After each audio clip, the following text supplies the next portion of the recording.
ای نعم ورد، شیخ فرما رہے ہیں جی ہاں صحیح حدیث وارد ہوئی ہے، حدیث صحیح، حديث ابن عمر رضي الله عنهما، حدیث ابن عمر رضی اللہ تعالی عنہما، أن النبي صلى الله عليه وسلم كان إذا قعد في الصلاة وذكر أنه يشير بأصبعه. یہاں صحیح مسلم سے اس حدیث کو نقل کیا جا رہا ہے کہ اللہ کے رسول صلی اللہ علیہ وسلم کے صحابی حضرت عبداللہ ابن عمر رضی اللہ تعالیٰ عنہما یہ بیان کرتے ہیں کہ جب نبی کریم صلی اللہ علیہ وسلم تشہد میں بیٹھا کرتے تھے تو اپنی انگلی کو حرکت دیا کرتے تھے۔ یہاں قاعدے کی بات کی جا رہی ہے، اور ایک دوسری روایت میں جو کہ جلسے میں انگلی اٹھانے کے بارے میں حضرت وائل ابن رضی اللہ تعالیٰ عنہ سے مروی ہے کہ میں نے نبی کریم صلی اللہ علیہ وسلم کے پیچھے نماز پڑھی تو نبی کریم صلی اللہ علیہ وسلم نے قبلے کی طرف رخ کر کے تکبیر کہی اور دونوں ہاتھ کندھوں کے برابر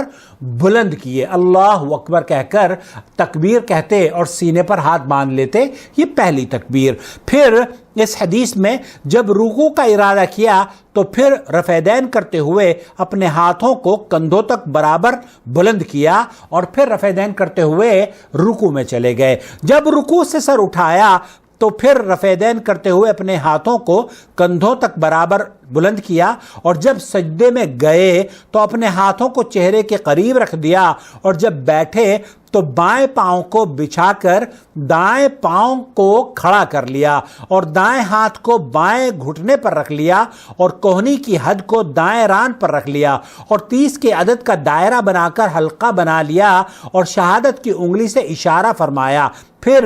دوسرا سجدہ کیا، گویا کہ پہلے سجدے اور دوسرے سجدے کے درمیان اس طریقے سے آپ علیہ الصلوۃ والسلام انگلی اٹھایا کرتے تھے، حرکت دیا کرتے تھے، اور آپ صلی اللہ علیہ وسلم کے ہاتھ سجدے کی حالت میں کانوں کے برابر زمین پر آپ علیہ الصلوۃ والسلام رکھا کرتے تھے۔ یہ مسند احمد کی حدیث ہے، حضرت وائل ابن حجر رضی اللہ تعالیٰ عنہ کی مرویات میں سے ہے۔ یعنی اس حدیث سے یہ بات پتہ چلتی ہے کہ دعائیہ کلمات اللہ کے رسول صلی اللہ علیہ وسلم ادا کیا کرتے تھے، اور ادا کرتے وقت انگلی سے اشارہ کیا کرتے تھے۔ جلسے میں بھی چونکہ دعائیں مانگی جاتی ہیں، اس لیے آپ صلی اللہ علیہ وسلم جلسے کی حالت میں بھی انگلی کو حرکت دیتے تھے۔ اکثر لوگوں کو صرف تشہد میں صرف کلمات شہادت ادا کرتے وقت انگلی کو کھڑا کرنا آپ کو ضرور بتایا گیا ہوگا کہ اشہد اللہ پر اٹھا لو اور اللہ پر گرا دو، اس طریقے کی حدیثیں آپ کے علم میں لائی گئی ہوں گی، حالانکہ یہ درست نہیں ہے۔ اللہ کے رسول صلی اللہ علیہ وسلم شروع سے لے کر آخر تک دعائیہ کلمات پر اپنی انگلی کو حرکت دیا کرتے تھے، اور یہ کہنا کہ اشہد اللہ پر اٹھا دینا اور اللہ پر گرا دینا یہ کسی حدیث سے، صحیح حدیث سے البتہ یہ ثابت نہیں ہے۔ تو صحیح سنت یہ ہے جو آج ہمارے سامنے آئی ہے کہ جب دعائیہ کلمات کہیں تو انگلی کو حرکت دی جائے، اور جب دعائیہ کلمات نہ ہوں تو انگلی کو ساکت رکھا جائے، یعنی شہادت پڑھتے وقت اس کو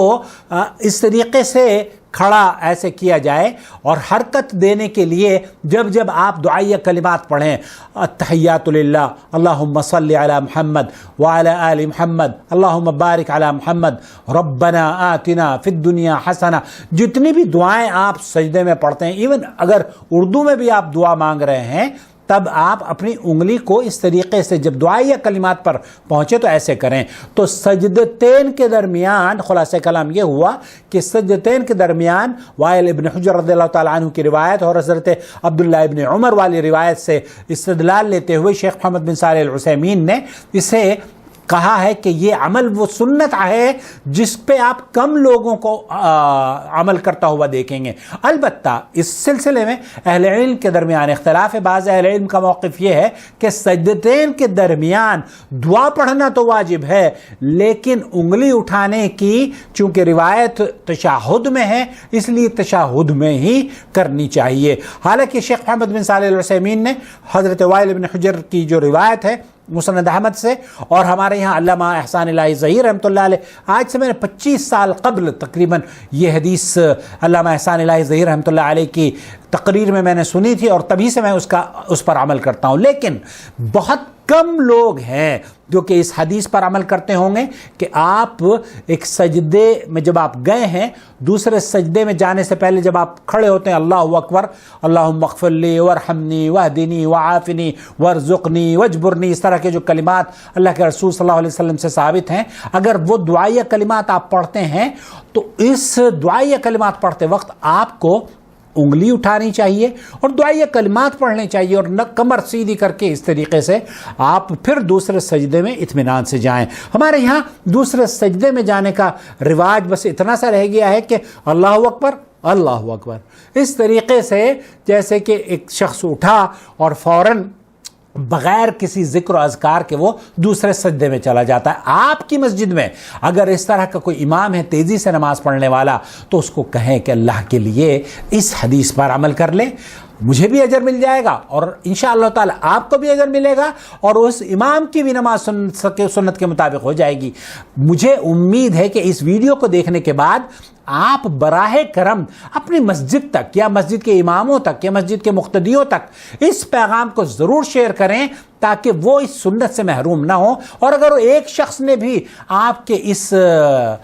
نصیحت پر عمل کر لی، یقین جانیے اگر اس نے عمل کر لیا تو اللہ کے رسول صلی اللہ علیہ وسلم نے فرمایا ہے نا کہ وہ سرخ اونٹوں سے زیادہ بہتر ہوگا۔ اللہ تعالیٰ بہت سارے سرخ اونٹ مجھے بھی عطا فرمائے اور آپ کو بھی عطا فرمائے، اور رومانہ آپ کو ان اونٹوں کو جمع کرنے کا سبب بنائے اور ذخیرہ اللہ رب العالمین آپ کے موازین حسنات میں بھی اسے درج فرما لے، آمین۔ ابھی تک آپ نے ہمارے چینل کو اگر چاہتے ہیں کہ اس چینل کے جوائن ممبرشپ کے ذریعے آپ اپنی فائنینشیل سپورٹ کریں تو ہم آپ کے منتظر ہیں، دیر کس بات کی ہے؟ جوائن ممبرشپ کے دروازے گوگل نے کھول دیے ہیں۔ اگر آپ کے ملک میں جوائن ممبرشپ کا بٹن نظر نہیں آتا تب Patreon web site description box میں آپ کے لیے تحریر کر دی گئی ہے، لیکن اسے